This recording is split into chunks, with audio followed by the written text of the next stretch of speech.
লা ইয়ালা মুনা মুনা মনে আছে নাকি মাদের কাইফিয়ত কি?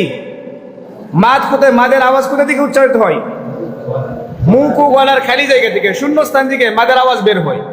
ইয়ালামুনা ইয়ালামুনা মুনা।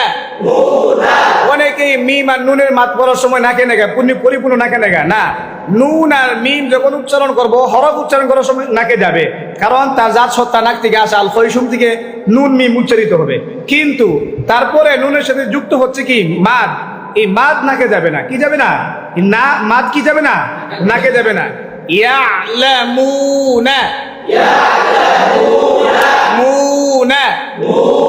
যদি কারো নাকে চলে যায় তাহলে নাকে ধরবেন। কি করবেন? নাকে ধরে মাদের আওয়াজ মুখ দিয়ে বের করবেন। ইয়ালামুনা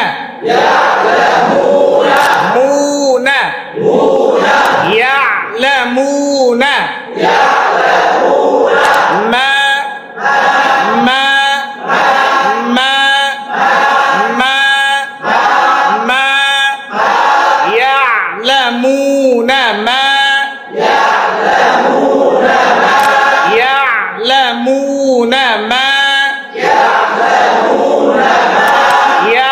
ইয়ালামুনা মা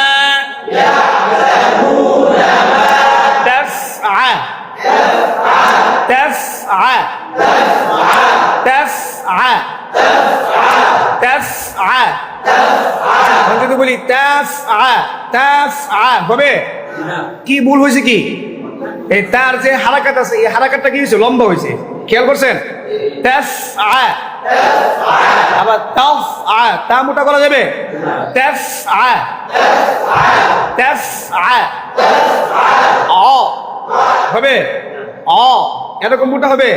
আ তাফআ তাফআ লুন তাফআলুন